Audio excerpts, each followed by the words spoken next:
최고의 작품입니다. 우리 유은지 집사님 남편분도 장동훈 씨도 오셨는데 축복합니다. 예. 하나님은 저와 여러분을 사랑하세요. 할렐루야. 복 주기를 원하시는 좋으신 하나님을 믿으시기 바랍니다. 늘 말씀드리지만 하나님이 얼마나 크신 분이고 사랑이 많으시고 또 우리를 향한 그 목적과 기대가 얼마나 크다는 사실을 안다면 우리의 인생 속에 개혁이 일어나고 혁명이 일어납니다. 그 주님을 만난 사람들에게는 반드시 나타나는 증거가 있는데 그 중에 하나가 바로 예배자로 살아간다는 거죠.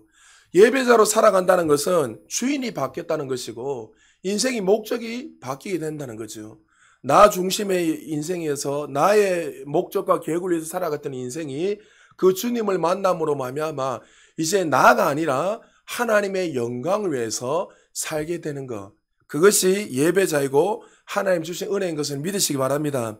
오늘 계속이어서 이 예배자에 대해서 말씀을 드리는데 오늘 특별히 이 사울 왕을 통해서 그 이 예배의 시편으로 말미암아 그 인생이 어떻게 되었는지 그것을 통해서 우리가 다시 한 번 더 은혜를 받고 우리의 삶도 어떻게 예배자로 살아야 되는지 오늘 사울 왕을 통해서 은혜를 받는 시간이 되었으면 좋겠습니다.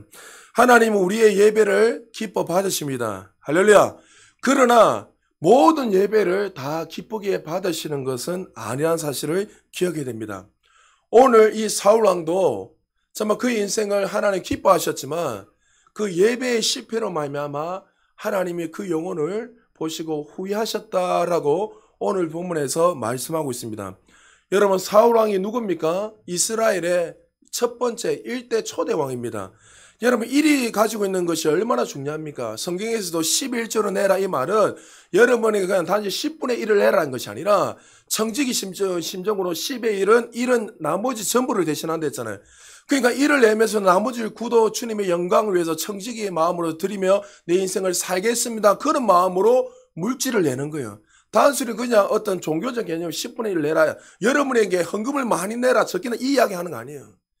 그런 것처럼 이 일이 가지는 것은 너무나 귀하다는 거예요. 일은 뭐예요? 전부를 이야기하고 일은 그 당시에 왕은 누구의 그림자입니까? 오실 예수 그리스도에 대한 그림자이고 하나님의 그림자였어요. 네가 대신해서 이 땅을 통치하고 백성을 다스리면서 누굴 드러내는 거예요? 하나님을 드러내라고 하나님께서 대신해서 이 왕으로서 초대왕이던 사울왕을 세웠습니다. 사울왕이 사무엘 선지자가 사울왕을 불러서 사울에게 기름을 불릴 때 그 당시에 청전했던 이 사울이 감히 내가 하나님을 대신해서 어떻게 왕이 될 수 있습니까? 저는 왕이 될 수 없습니다 하면서 그가 진 구름 뒤에 숨어서 정말 나는 왕이 될 수 없다는 그런 겸손한 누구보다도 겸손한 자였습니다. 그러나 그가 왕이 된 지 오늘 본문의 1절을 읽어보지 않았지만 보면 2년도 되지 않아서 왕이 된 지 2년밖에 되지 않아서 그가 교만해져서 마음이 교만해져서 하나님을 싫어버리고 교만한 마음으로 말미암아 살았을 때 그의 인생의 예배가 무너지고 하나님 앞에 버림을 받는 그런 비참한 인생이 되었다는 거죠. 저와 여러분도 정말 인생을 살아가다가 우리도 이렇게 될 수 있다는 기억이에요. 여러분들이 구원이 탈락되는 거 아니에요. 구원받은 사람들은 한 번 구원은 영원한 구원입니다. 할렐루야. 그러나 중요한 것은 내가 하나님 앞에 부름을 받고 난 후에 어떤 인생은 비참하게 이렇게 몰락해 해서 하나님의 영광 위에 살아가는 것이 아니라 그렇게 몰락해 해서 인생을 망하는 자도 있다는 것을 기억해야 됩니다. 오늘 이 사울왕이 어디에서 무너졌는지 오늘 본문에서 예배 실패에 무너졌다고 말하는데 오늘 이 본문을 통해서 특별히 두 가지를 가지고 말씀을 좀 드리려고 합니다. 먼저 첫 번째요. 하나님은 잘못된 예배보다 하나님을 바르게 하는 것을 원하십니다. 할렐루야. 하나님은 이 잘못된 예배보다 특별히 저와 여러분들이 하나님을 더 깊이 경험하고 만나는 그런 자들이 되기를 원한다는 거죠.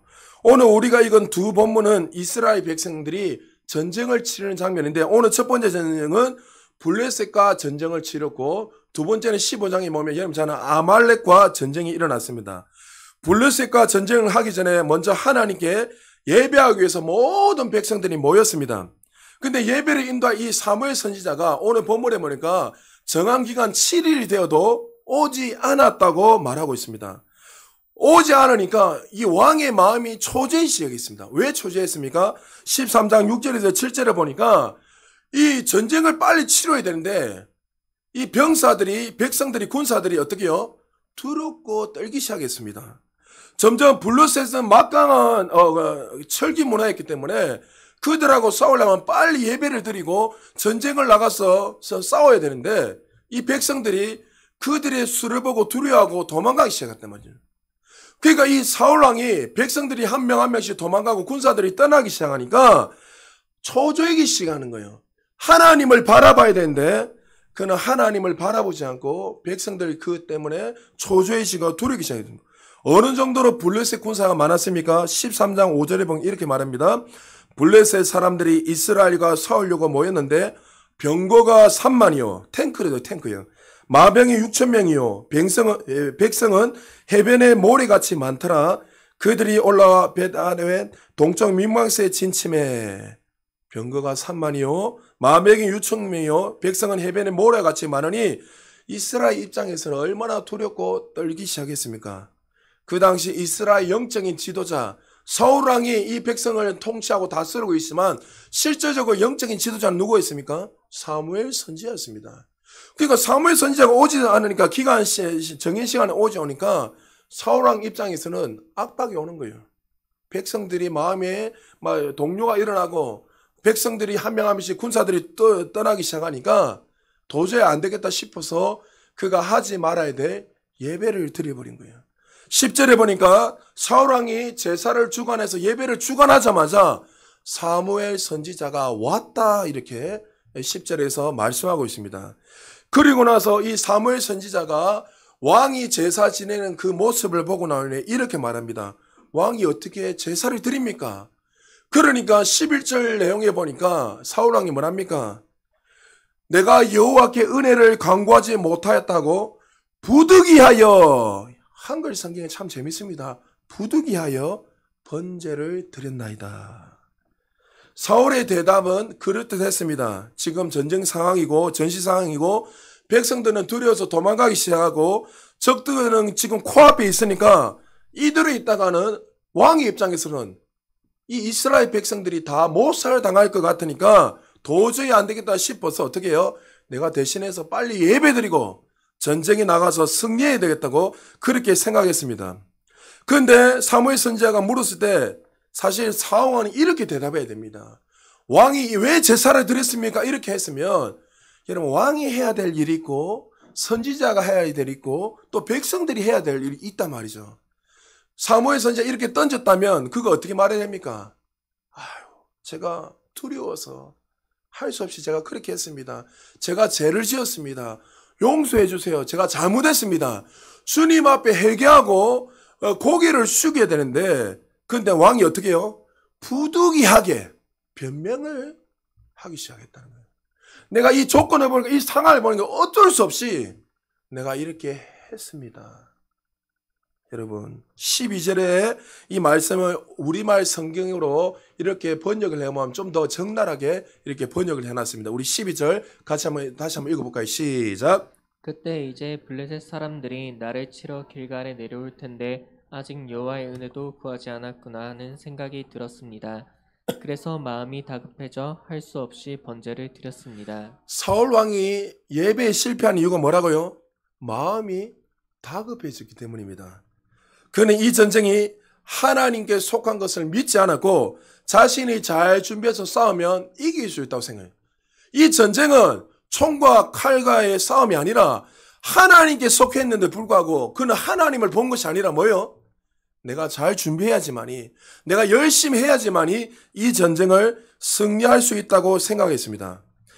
그는 사무엘상 15장 24절에 보면 좀 더 구체적으로 이 백성들의 눈치를 봤기 때문에 다급해서 했다고 설명하고 있습니다. 우리 24절 같이 한번 읽어볼까요? 시작. 사울이 사무엘에게 이르되 내가 범죄하였나이다. 내가 여호와의 명령과 당신의 말씀을 어긴 것은 내가 백성을 두려워하여 그들의 말을 청종하였음이니라. 그가 정말 두려워할 분, 경배해야 될 분 누구였습니까? 하나님인데 불구하고 그는 하나님을 두려워하지 않고 사람을 두려워했습니다. 예배하는 사람들에게 가장 중요한 것은 사람의 눈치가 아니라 하나님의 경배하는 거예요. 할렐루야. 그러니까 여러분 찬양을 하다가 여러분 안에 기쁨이 있으면 일어나서 찬양하세요. 여러분 눈치 보지 마시고. 앞에 나와서 찬양해야 되고, 그거 앞에서 손 들고 찬양한다고, 뭐 일어나 찬양한다고, 옆 사람들이 왜 저런다 이렇게 하지 마십시오. 여러분, 찬양이 뭐지요? 경배가 뭐지요? 여러분, 이 코로나 시국에 최근에 여러분, 작년 말이지요. 연말인가 올해 천지 제가 기억이 안 나는데, BTS가 여러분, 콘서트 했잖아요. 12월 말인가 한 걸로 내가 기억하는데. 그런데 여러분, 2박 3일 동안 BTS가 콘서트를 했는데, 그게 3일 동안 꽉 차가지고 몇십만 명이, 여러분, 못 들어가니까 밖에서도 막 보고 몇십만 명이 운집했다는 거예요. 3일 동안. 그리고 온라인으로 생중계를 하니까 그것도 돈으로 해가지고 생중했잖아요. 어마어마한 숫자가 봤다는 거죠. 여러분, 코로나 시국에서도 죽을 수도 있는 가운데서도 뭐요? 그 사람들은 예배한 거예요. BTS한테. 여러분, 우리가 경배하는 그분이 누구시죠? 만왕의 왕 되세요. 할렐루야. 그러니까 이 사울왕은 지금 사람의 눈치를 본 거예요. 마음이 조급해지니까, 걱정이 되고 염려가 되니까 하나님이 하나됨을 보지 않고 그가 쫓기다 보니까 사고를 치부린 거죠. 그는 정말 하나님을 두려워야 되는데 하나님을 두려워한 것이 아니라 사람을 두려워했기 때문에 그는 무너졌습니다. 그리고 사울왕의 신앙관성에는 예배가 전쟁을 하기 위해 주술적인 행위나 종교적인 행사처럼 여겨진 거예요. 우리 가운데 예배를 드릴 때 이 예배 한번 드리면 마치 예루살렘 진이, 하나님이 예루살렘 진이가 되어 짠하셔서 우리의 문제를 해결하고, 여러분 예배자들의 문제 해결돼요. 그러나 그 근본적인 그 예수 그리스도를 본 것이 아니라 예배를 통해서 뭐예요? 주술적인 개념으로 하나님 앞에 접근하고 나오는 분이 많이 있다는 거죠. 하나님이 정말 예배자에게 원하는 것은 뭘까요? 호세아서 6장 6절에 이렇게 말씀하고 있습니다. 우리 같이 한번 읽어볼까요? 시작. 나는 인애를 원하고 제사를 원하지 아니하며 번제보다 하나님을 아는 것을 원하노라. 할렐루야. 예배하는 건 너무나 귀한 일이지만 더 중요한 것은 하나님을 바르게 알고 예배하는 것, 그것을 하나님이 원하신다는 거예요. 사울왕에는 예배가 부족과 같이 느껴졌고, 그는 마치 수술적인 개념으로 예배했어요. 왜요? 빨리 예배를 드리고 예배를 이렇게 드리면 어떻게 해요? 전쟁에 승리한다 이렇게 생각해요. 그는 하나님을 그렇게 주술적으로 생각한 거예요. 하나님이 왕이신 걸, 전쟁의 모든 것뿐만 아니라 만왕의 왕이신 것을 믿지 않고 이렇게 하나님과 상관없이 내가 주술적으로 예배만 한번 짤랑드리며, 여러분도 혹시 헌금 이렇게 짤랑드리면 뭐 내가 섬기면 주술적으로 하나님 쫙 하신다 이렇게 생각하시는 분이 있습니까? 여러분, 하나님이 왜 우리를 축복하시는지 아세요? 우리를 사랑하기 때문에 축복하시는 거예요. 할렐루야. 여러분들이 뭔가 행위로 하고 뭐 이렇게 한다고 축복하시는 게 아니라, 헌금을 많이 내고 헌신을 많이 한다고 축복하시는 게 아니라, 여러분 그 자체를 사랑하시기 때문에, 하나님의 자녀이기 때문에 축복하시고 복 주시는 거예요. 할렐루야. 이 사실을 깨닫고 그 헌신은 그 다음에 놓는 거예요. 하나님은 사랑을 알게 되니까, 그 왕 대신 그 주님을 알게 되니까, 경배하게 되니까 어떻게 해요? 사랑하게 되고 헌신하게 되고 내 모든 것을 드리게 되는 거죠. 근데 사울왕은 이걸 놓친 거예요.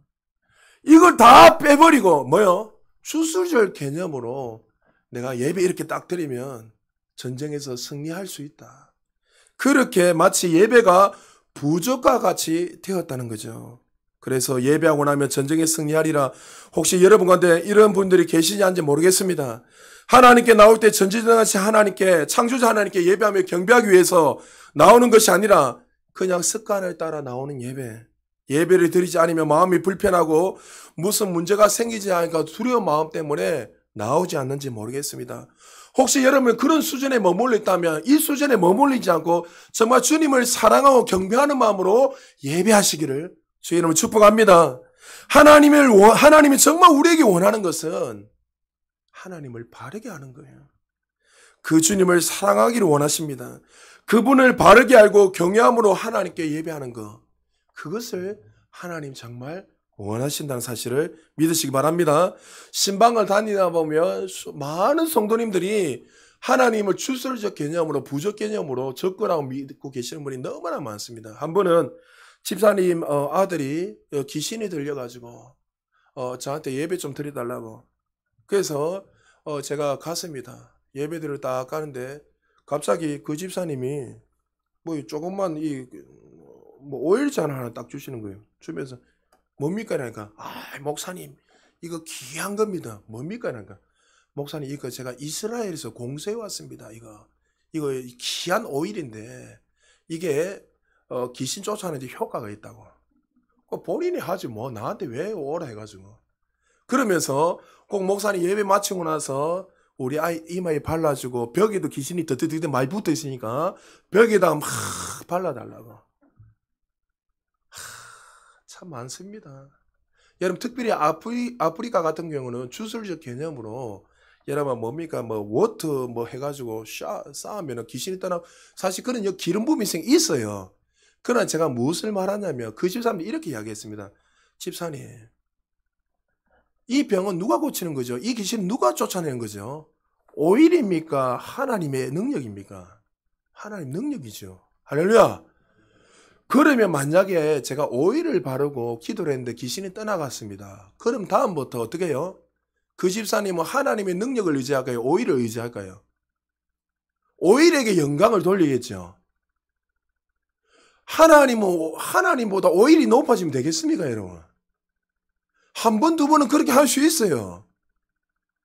왜? 기름 부음이 있으니까, 실제로. 기름 부음이 있는 곳에는. 그런데, 여러분, 그렇게 계속하면 어떻게 해요? 오일이 하나님 영광을 드러낸 것이지, 어떻게 하나님이 홀로 영광을 받으시겠습니까? 그리고 나서 그 집사님한테 설명을 다 해주고, 오일은 그냥 버리라 하고, 그리고 기도하고, 귀신이 떠났습니다. 할렐루야. 하나님이 영광 받으신 거예요. 기도라는 것은 부적이 아닙니다. 하나님의 백성들의 전투력의 능력을 다른 무엇에 있는 것이 아니라 군사력도 아니고 하나님을 바르게 알고 그분을 향한 진실한 믿음으로 나아갈 때 그것이 진짜 그리스도인의 능력이라는 사실을 믿으시기 바랍니다. 백성의 다윗은 어떻게 모든 전쟁에서 승리할 수 있었습니까? 그가 전쟁할 때마다 끊임없이 한 가지 하는 게 있습니다. 하나님, 내가 이 전쟁에 나아갈까요? 말까요? 그럼 하나님이 머물러 있으랍니다. 그러면 이 눈으로 볼 때, 이성적으로 볼 때 그냥 몇 명만 나가도 이길 수 있는 전쟁이었지만 다윗은 어떻게 해요? 그냥 머물러 있었습니다. 또 질문합니다. 하나님, 이 전쟁에 내가 나갈까요? 머물러 있을까요? 하나님이 나가라는 거예요. 자기 이성으로 생각할 때는 지금 나가면 죽을 것 같아요. 전쟁에서 게임이 안 된단 말이죠. 근데 하나님이 나가라 할 때 나갔을 때 백전백승했습니다. 여러분, 다윗이 승리한 비결, 사울이 실패한 비결이 뭡니까? 주인이 달랐다는 거죠. 다윗은 전쟁 앞에서 전략을 짜야 하는데 하나님께 물어본다는 것은 나의 모든 주권이 누구에게 있다는 거예요? 하나님께 있다는 거예요. 할렐루야. 물어본다는 것은 하나님의 은혜를 구하는 것이고, 물어본다는 것은 이 전쟁이 승리에 누구에게 속했다는 거예요? 나의 계획과 전략과 어떤 군사력이 아니라 하나님께 있다는 사실을 알았기에 그는 하나님께 물어봤다는 거죠. 여러분의 사업, 여러분의 터전, 여러분의 자녀들 그렇게 가야 돼요. 할렐루야. 아무리 정말 우리가 이성적으로 볼 때 이렇게 오른쪽 가면 잘 될 것 같지만 하나님 앞에 모든 주권을 이양하고 맡기고 하나님께 물어보시기를 주인은 축복합니다. 사울왕은 자신이 주인 위해서 모든 걸 선택하고 자기가 원하는 대로 예배하며 살았다는 거죠. 하나님을 100% 의지하는가, 아니면 자기 힘을 의지하고 군사력을 의지하고 하나님을 마치 부족과 같은 존재로 여기고 있는가? 우리가 이 시간 다 예배하러 왔습니다. 그러나 이 예배 가운데 우리의 중심을 보시고 하나님이 기뻐하시는 예배자 되시기를 주의 이름으로 축복합니다. 예배라는 것이 무엇입니까? 나는 세상 어느 누구에게도 무릎을 꿇지 않겠습니다. 나의 주인 되시고 창조 되신 하나님께 나는 무릎을 꿇겠습니다. 그런 자세와 고백으로 주님 앞에 예배하는 거예요. 예배라는 것이 무엇입니까? 세상에 아무리 화려한 것이 있어도 나는 그것으로 주인을 삼지 않고 무릎 꿇어야 할 분은 오직 하나님밖에 없습니다. 하나님 고백하며 살아가는 거. 그게 예배자로 살아가는 거예요. 사랑하는 성도 여러분, 하나님은 우리의 모든 예배를 받으시기를 원하세요. 그리고 우리를 예배자로 부르셨습니다. 그러므로 저와 여러분도 정말 사울처럼 자신의 방법대로 예배를 드리지 않기를 주님 축복합니다. 그가 정말 그렇게 예배를 드렸던 이유는 하나님은 전적으로 믿지 않고 아직까지도 여전히 내가 주인이 돼서 뭔가를 할 수 있다고 생각했기 때문에 그렇게 살아간 거예요. 그런 사울왕에게 사무엘 선지자가 오늘 본문 13절에 이렇게 두 가지 말합니다. 사무엘이 사울에게 이르되 왕이 망령되이 행하였도다. 왕의 하나님 여호와께서 왕에게 내리신 명령을 지키지 아니하였도다. 사울이 지키지 않은 것이 무엇입니까? 두 가지죠. 망령되이 행한 것, 그리고 하나님의 명령을 지키지 않은 것. 망령되다는 히브리 원문에 보면 사칼이라 되어 있는데, 사칼은 어떨 때 사용하냐면 행동이 어리석고 행동이 악할 때 표현하는 내용이에요. 성경에 보면 하나님의 절대 주권을 부인하고 거부하고 자기가 주인이 돼서 모든 걸 선택하고 자신이 계획한대로 살아가는 사람들을 성경에서 말하냐면 어리석다, 좀 더 심하게 말하면 바보다 이렇게 되어 있습니다. 갈라디아인들은 뭐랍니까? 영어에 보면 이 바보들아 이랍니다. 어리석도다 갈라디아인이요. 그러니까 자신의 계획대로, 자신의 생각대로, 자신의 방법대로 모든 것을 계획하고 하는 사람들은 성경에서 어떻게 해요? 어리석다 이렇게. 사울이 더 큰 문제는 뭐였지요? 이 어리석은 행동보다 더 큰 문제는 하나님의 말씀에 불순종했다는 거예요. 오늘 본문에 보면 두 번이나 하나님 말씀에 불순종해서 반복해서 살고 있다고 말하고 있습니다. 하나님이 만드신 법규대로 하지 않았다는 말입니다. 왕이 해야 할 일이 있고 제사장이 해야 할 일이 있습니다. 잘 들으십시오. 아무리 왕이라도 왕이 하지 말아야 할 것이 있어요. 그런데 자기가 왕이라는 이유만으로 모든 것을 할 수 있다고 이 사울 왕은 착각했어요. 제사장이 드려야 될 이 예배는 결단코 왕이 했어도 안 되는 거였어요. 하나님이 자손대대로 레위지파를 통해서 제사장을 통해서만 하나님께서 예배해라고 말했는데 불구하고 사울 왕이 예배드렸다는 것은 하나님 앞에서 월권 행위를 행사한 거예요. 내가 하나님보다 더 높이 있다, 내가 마음껏 할 수 있다는 그런 교만한 마음이 그 안에 사로잡혀 있다는 거예요. 여러분, 하나님 말씀에 순종하는 사람들 그 내면에 보면요, 뭐가 있는 줄 아십니까? 교만이 사실 사로잡혀 있는 거예요. 내가 하나님보다 더 크다는 교만, 내가 하나님 말씀보다 내가 뭔가를 다 할 수 있다는 교만, 사실 그 이면에 보면 그 교만이 꽉 잡혀 있습니다. 여러분, 교만한 사람들은 하나님이요, 그냥 내비두세요. 교만한 사람들은 하나님 내비두세요. 제가 나중에 성경 찾아드릴게요. 그러니까 이 사울왕은 자기 자신이 뭔가 마음껏 다 할 수 있다는 그런 교만한 마음이 잡혀 있었습니다. 여러분, 신약에 보면 하나님이 그렇게 말씀하십니다. 예수님이 서기관과 율법사들이 어떻게 말합니까? 그들은 자신을 최선을 다해 주님 앞에 예배드리고 경배했다고 이야기합니다. 일에 두 번 금식하고 나는 봉사하고 섬기고 누구보다도 열심히 예배를 드렸다고 이야기했습니다. 그런데 예수님이 뭐라고 말씀하셨습니까? 도대체 내가 너희들이 누군지 모르겠다. 불법을 행하는 자라 떠나라 했습니다. 여러분, 불법을 처음 행하면 점점 계속 행하면 행할수록 하나님 말씀은 어떻게 해요? 가까워지는 게 아니라 더 멀어집니다. 내가 잘못된 행동, 내가 원하는 방식대로 계속 하면 할수록 어떻게 해요? 하나님의 말씀과 점점 계속 멀어지는 거예요. 이걸 모르는 거예요, 사람들이. 처음에는 하나 받아들이고 둘이, 여러분이 왜 자꾸 예배에 목숨 걸고 일찍 오세요? 여러분 기도하세요 하는 일은 뭐면, 처음에는 여러분 어떻게 해요? 아이, 괜찮다 생각해요. 바쁘니까 한번 빠지도 괜찮다. 이런저런 이야기를 하다 보면 어떻게 해요? 점점 나 중심으로 내 생각으로 계속 받아들이고 살아가다 보면 점점 어떻게 되죠? 가다 보면 나중에 보면 불법을 행하다 보면 이제 끝이 보이지 않고 하나님과 다른 종자가 되어서 그렇게 살아가는 거예요. 그러니까 사단은 그렇게 유혹을 계속 하는 거예요. 괜찮다, 괜찮다. 네가 이렇게 선택하는 거 하나님도 기뻐하실 거야. 협력해서 선을 이루니까 기뻐하실 거야. 이렇게 자꾸만 사단이 착각을 중에, 여러분, 협력해서 선을 이루는 것도 그 주 안에서 협력해서 선을 이루는 거죠. 주 밖에서 자기 방법대로 살아가도 어떻게 협력해서 선을 이룹니까? 자꾸 착각을, 불법을 행하는데 하나님이 선을 이루신다고요. 여러분, 성경을 좀 정확하게 보세요, 제발. 내가 불법을 행하는데 어떻게 협력해서 하나님 선을 이루시면 그건 착각이에요, 여러분. 하나님 그렇게 안 하세요. 그러니까 사울왕은 그렇게 불법을 행하였음에도 불구하고 하나님과 목적이 점점 멀어지고 있는지 모르고 그렇게 살아갔습니다. 오늘날 사울과 같이 많은 사람들이 무너진 이유가 무엇일까요? 하나님을 향한 올바른 지식이 없기 때문입니다.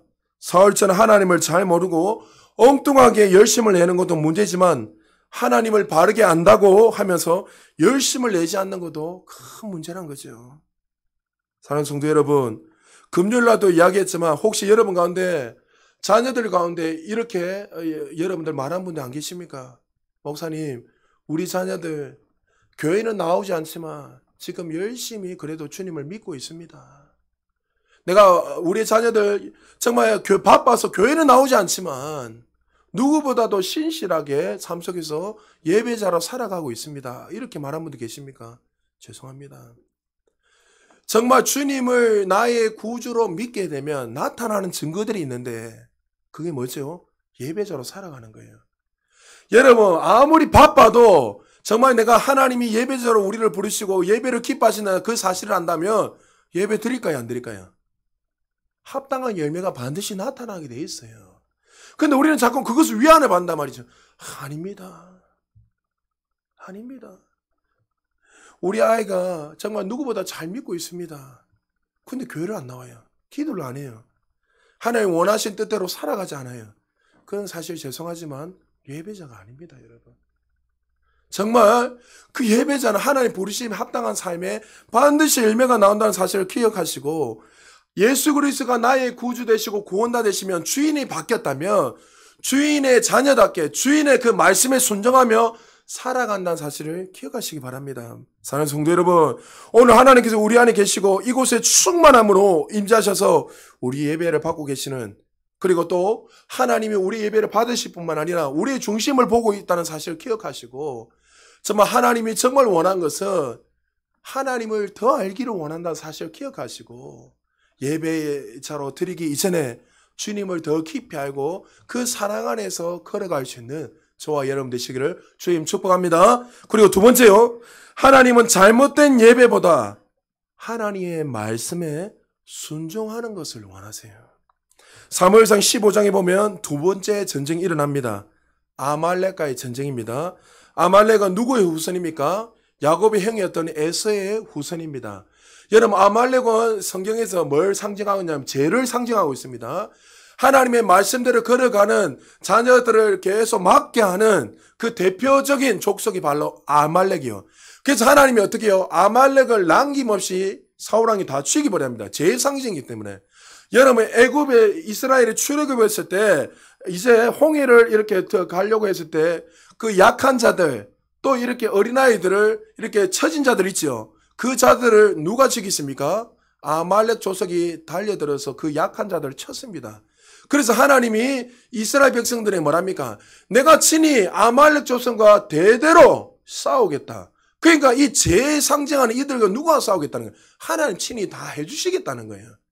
그런 이 아말렉 족속이 그런 족속이었는데 400년이 지났습니다. 400년이 지나서 지금 이스라엘과 아말렉 족속이 만나서 이렇게 전쟁을 치르고 있습니다. 사무엘 선지자가 두렵고 떨고 있는 이 사울왕과 이스라엘 백성들에게 한 가지 팁을 줍니다.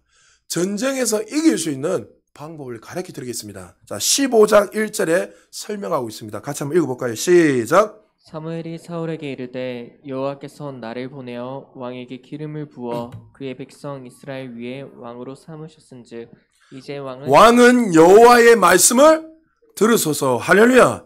승리의 비결은 뭐라고요? 왕은 여호와 하나님의 말씀을 들으소서. 여러분, 우리의 승리 비결은 뭐라고요? 하나님 말씀을 순종하면 되는 거예요. 할렐루야. 전쟁에 승리하기 위해서는 총칼로 이기는 것이 아니라 하나님의 말씀에 순종하는 것이 전투에 승리하는 거라고 사무엘 선지자가 왕에게 말했습니다. 그리고 나서 그에게 나아가랬을 때 어떻게 해요? 그 말대로 아말렉 전쟁에서 승리하게 됩니다. 근데 승리했을 때 한 가지 조건을 냅니다. 어떻게 했습니까?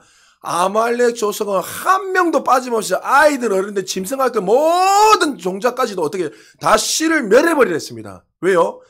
하나님의 말씀을 거부하게 하고 하나님 말씀에 전진하지 못하게 하는 그런 제상징이기 때문에 이 이스라엘이 정말 하나님의 그 언약에 성취하지 못하도록 막기 때문에 한 명도 빠지면 다 치기로 했습니다. 근데 어떻게 했지요? 사울 왕이 15장 9절입니다. 같이 한번 읽어볼까요? 시작. 사울과 백성이 아각과 그의 양과 소의 가장 좋은 것 또는 기름진 것과 어린 양과 모든 좋은 것을 남기고 진멸하기를 즐겨 아니하고 가치 없고 하찮은 것은 진멸하니라.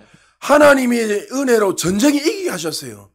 절대로 아말렉 전투와 싸워서 이길 수 없는데 하나님의 은혜로 이기게 하셨단 말이죠. 그 말씀에 순종해야 되는데 사울은 어떻게 했습니까? 하찮은 것, 내가 볼 때 보자가 없는 것들은 다 태워버리고 자기가 볼 때 가장 귀한 것, 소중한 것, 귀한 것들을 세웠습니다. 왜요? 사울 왕의 생각 속에는 이런 마음이 있었어요. 우리 백성들에게 이 노획물을 가져와서 이 살찐 양, 소, 노획물들을 가지고 장군들에게, 군사들에게 나눠주고, 그리고 기념비를 세웠거니, 기념비를 세워서 어떻게 해요? 이 전쟁을 누가 이겼다고요? 내가 이겼다. 지금도 여전히 누구를 보고 있죠? 백성들을 바라보고 있는 거예요.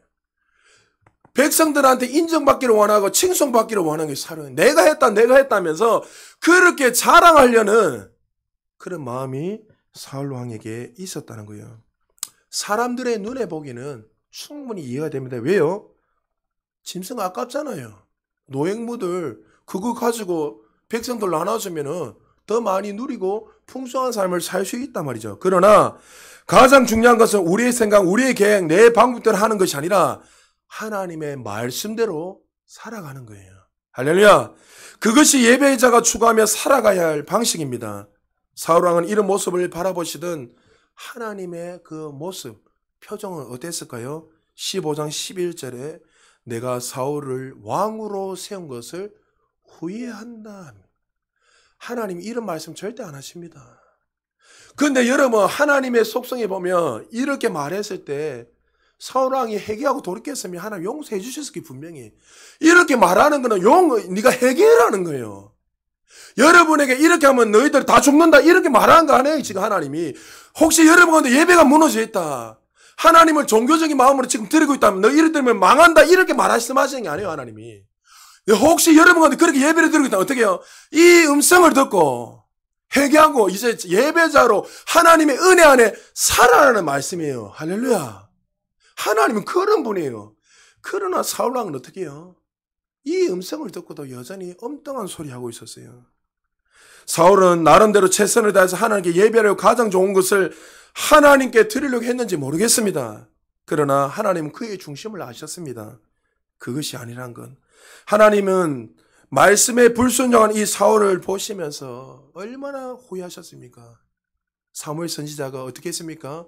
밤새도록 침상에 눈물이 적실 정도로 사울이 위해서 기도했다고 사무엘 선지자가 말해요. 그리고 나서 다시는 그날 이후로 사무엘 선지자는 사울 왕을 만나지 않았습니다. 영적인 지도자가 떠나버렸습니다. 그러나 여러분 보십시오. 이 정도 됐으면 사울 왕이 회개해야 된단 말이죠. 근데 어떻게 해요? 13절에 보니까 15장 내가 여호와의 명령을 행하였나이다. 사무엘 선지자 계속 그에게 회개를 이야기하고 있는데도 불구하고 그는 어떻게 말합니까? 계속 핑계댑니다. 거짓말합니다. 여러분 보십시오. 영혼이 무너지니까 하인맞은 양심이 되니까 어떻게 해요? 하나님의 말씀에 불순종할 뿐만 아니라 불순종 위에 거짓말하면서 전혀 양심의 가책이 없는 자가 되었습니다.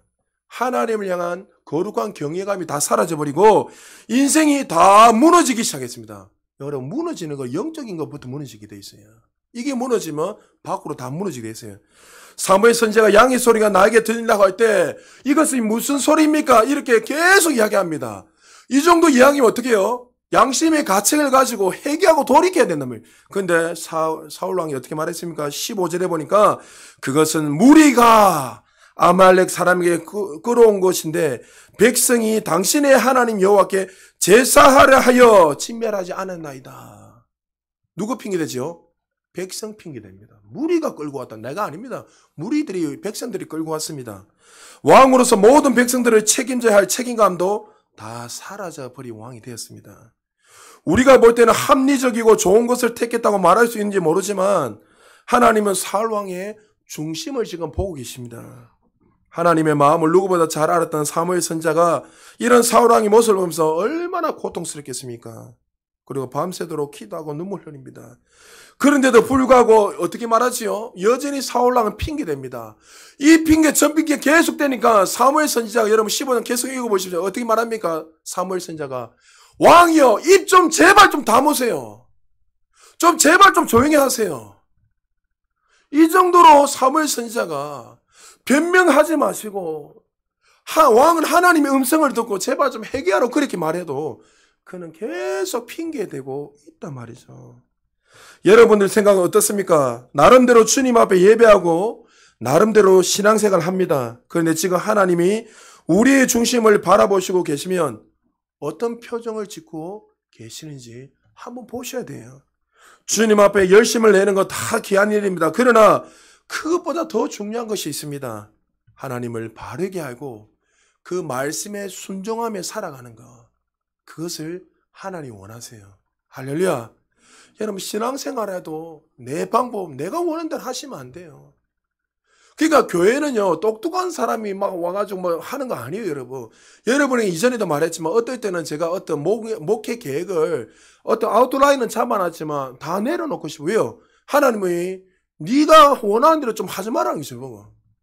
그래서 어떨 때 여러분이 적극적으로 하는 것 같지만 제가 기도하다가 어떨 때 바꿀 때 있단 말이죠. 여러분 제가 적극적으로 하는 거 아니에요. 여러분 기도하는데 하나님이 이렇게 해라 이렇게 마음을 주시니까 근데 그렇게 순종해보면 더 많은 열매들이 실제로 나타나요. 내가 계획한 것보다. 근데 이 목회를 하다 보니까 그런 저도 조직교회를 해라니까 불안함이 있다. 이렇게 안 하면 안 된다는 불안함이 있단 말이죠. 근데 하나님 하실 때만 늘 하는 말이 뭐냐면 그거 좀 내려놔라. 내가 목회한다. 네가 좀 하지 마라.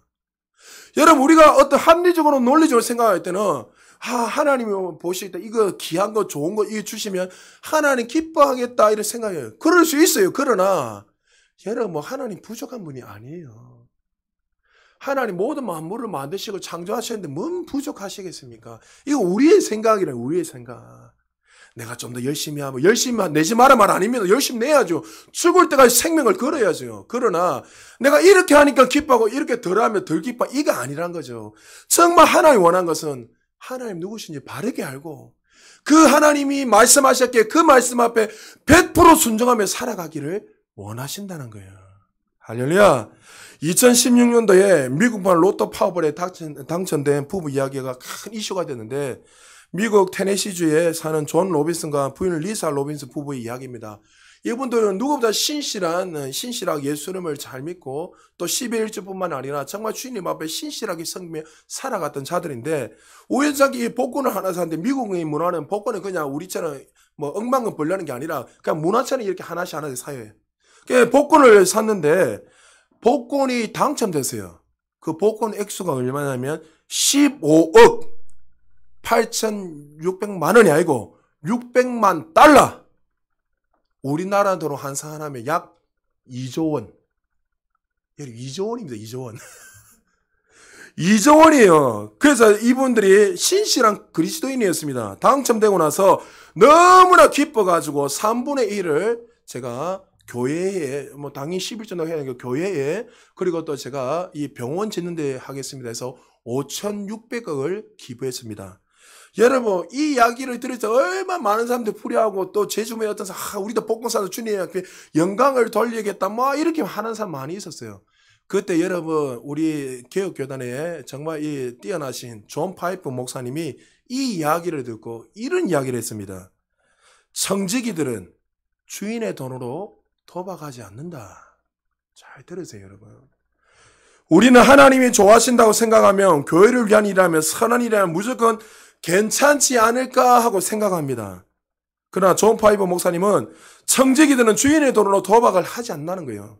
지금 우리가 가지고 있는 이 모든 것이 우리의 것이 아니란 거예요. 여러분 잘 기억해 주세요. 여러분에게 청지기로 맡겨놓은 거예요. 할렐루야.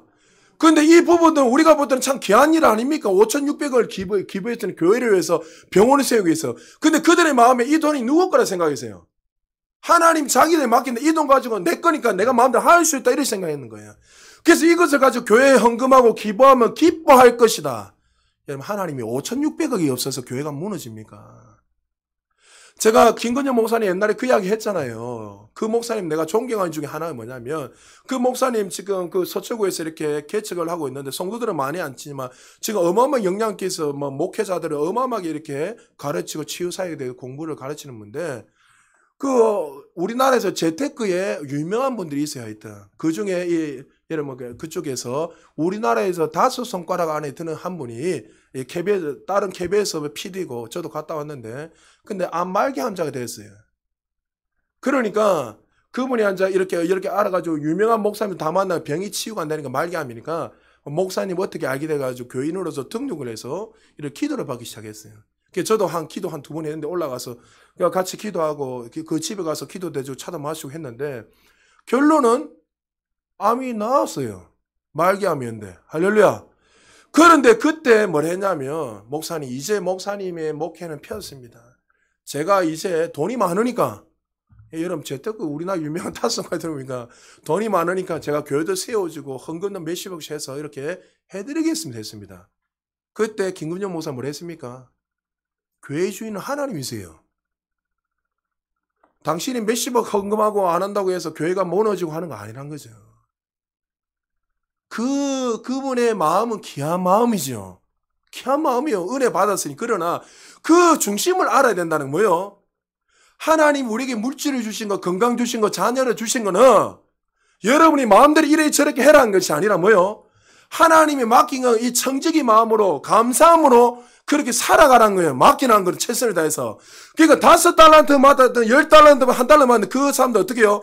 남한테 나는 적게 맡아도 막 욕할 필요 없다는 거예요. 그 1달러 받는 최선을 다해서 청지기 마음으로 어떻게 해요? 하나님 앞에 주신 맡겨놓은 것들을 최선을 다해서 열매들을 나타내야 돼요. 할렐루야. 그걸 원하는 거예요. 그래서 존 파이브 목사님이 청지기는 주인의 도로로 도박 안 한다는 거예요. 혹시 여러분한테 로또 하면은 뭐 교회 이렇게 하겠다. 여러분, 하나님이 하세요. 여러분, 만약 하나님이 그 로또를 해가지고 이렇게 교회를 움직일 것 같으면, 그를 하나님은 뭐할 믿습니까? 안 믿고 말지. 그런 분이 아니라는 거예요. 그러니까 이 존 파이브 목사님 진짜 주님을 만난 분이에요. 그리고 나서 그 말에 마지막에 존 파이브 목사님 뭘 하냐면, 혹시 여러분한테 복권을 당첨된 분이 계셔서 있다면, 우리 교회는 절대로 헌금하지 마세요. 사회에 가난한 사람한테 나눠주세요. 이렇게 이야기했어요. 여러분, 복권 당첨되면 교회 헌금하지 마세요. 그러니까 져주세요. 여러분, 그거 아니에요. 하나님 기뻐하잖아요. 하나님을 정말 만난 사람들만이 고백할 수 있는 거예요. 교회는 물질로, 인간의 수단과 방법으로 움직이지는 것이 아닙니다. 하나님 친히 머리에 교회 되셔서 우리를 인도하시고 우리를 완성하시고 영광에 더 큰 영광으로 올라가시는 주인이시고 아버지인 것을 믿으시기 바랍니다. 지금 사울왕을 보세요. 하나님 보세요. 기름진 소와 양과 수많은 이런 노획물을 가져왔습니다. 그때 사무엘 선지자 말했죠. 왕이 망령된 일을 행했습니다. 어리석은 행동을 했습니다. 그러면서 15장 22절에 이렇게 말씀하고 있습니다. 우리 같이 한번 읽어볼까요? 시작. 사무엘이 이르되 여호와께서 번제와 다른 제사를 그의 목소리를 청종하는 것을 좋아하심같이 좋아하시겠나이까. 순종이 제사보다 낫고 듣는 것이 순양의 기름보다 나으니. 할렐루야. 순종이 제사보다 낫다. 하나님의 말씀을 듣는 것이 수양의 기름보다 낫다. 할렐루야. 하나님의 말씀을 듣고 순종하는 것이 우리가 최고의 것을 바치는 것보다 더 낫다는 말이에요. 예배가 필요 없다는 말 아닙니다, 여러분. 예배 드리는 사람의 자세, 태도, 하나님을 경외하는 마음, 순종하는 마음이 훨씬 더 중요하다는 거예요. 여러분, 이 시간 예배를 드리면서도 내가 헌금 드리면 내가 인생 다 했다. 일주일에 한 번 예배 단지 1시간 드린 거 다 했다고 생각하는 분 계십니까? 아니에요. 하나님 정말 원하는 것은 이 예배당에 나가서 예배자로서 말씀을 순종하며 살아가는 걸 더 중요히 여기세요. 교회에서는 거룩한 자가 하다 나가서는 세상에 더러운 짓은 다 하고 부정부패를 버리고 하나님 영광을 가리고 살아가는 거. 그거 원하지 않는다는 거예요. 우리의 중심을 보시고 기뻐하시는 거예요. 그래서 여러분들이 이 자리에 앉아 있어도 여러분들은 정말 목사를 속일 수 있고 주변 사람 속일 수 있지만 하나님은 우리의 중심을 알고 계세요. 여러분의 앞에서 정말 가난한 마음으로 어린아이 같은 마음으로 정말 큰 심정으로 들으면 어떻게 해요? 천국이 너에게 임했다 했잖아요. 하나님의 은혜가 아니면 저는 살아갈 수 없습니다. 그런 하나님의 말씀대로 내가 살아가자면 내가 이 세상을 좀 어떻게 할 수 없습니다. 그런 자세 마음을 가지고 예배 한번 드려보세요.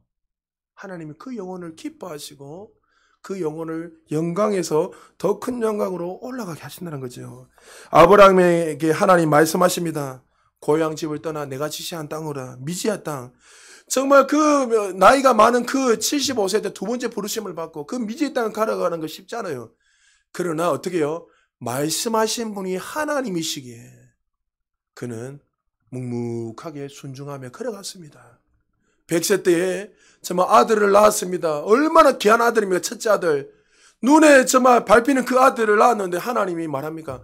모리아산으로 데려가서 그를 바치랍니다. 인신 제사를 드립니다. 하나님이라 하면 그렇게 말씀하시면 안 된단 말이죠. 하나님이 만약 우리에게 그렇게 말하면 뭐라고 할까요? 하나님 왜 이렇게 말씀하십니까? 이렇게 말할 수 있어요, 우리가. 근데 어떻게 해요? 아브라함은 묵묵하게 갑니다.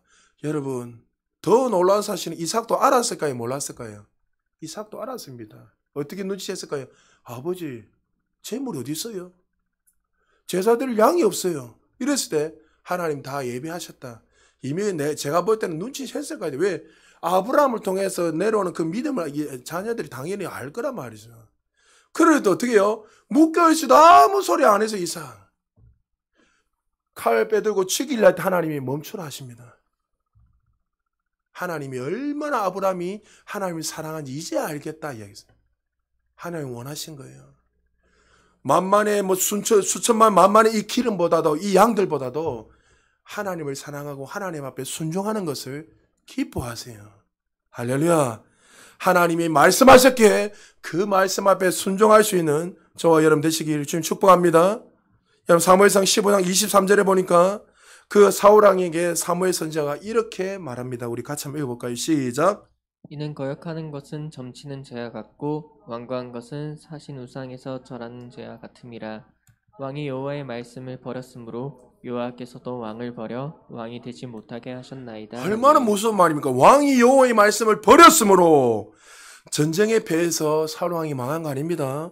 왕이 여호와의 말씀을 버렸으므로 왕이 되지 못하게 했다고 말했습니다. 통치를 못해서 왕자에 쫓겨난 것도 아닙니다. 누가 반역해서 쫓겨난 것도 아닙니다.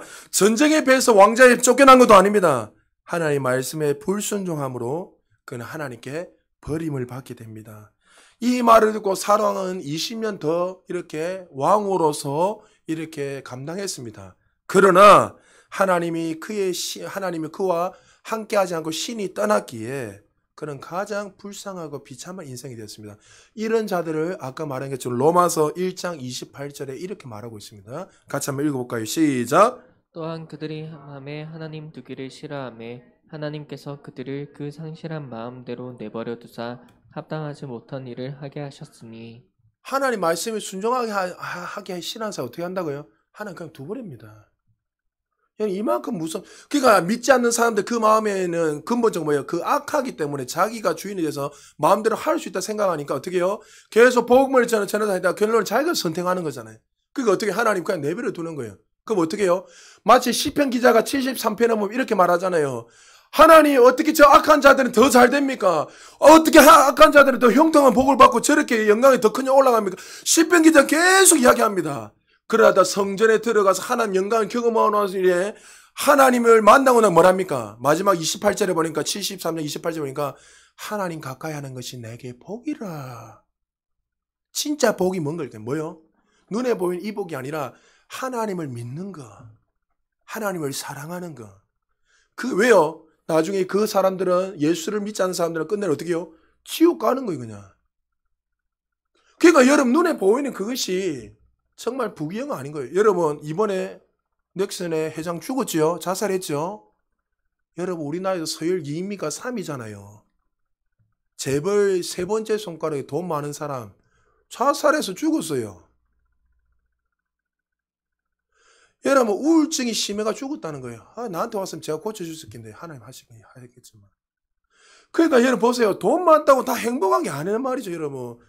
저는 많이 만나봤댔잖아요. 재벌이나 돈 많은 사람들. 만나보면 전부 다 피폐해지 가지고 돈이 전부 아닙니다, 여러분. 예수 그리스도가 전부 되세요. 할렐루야.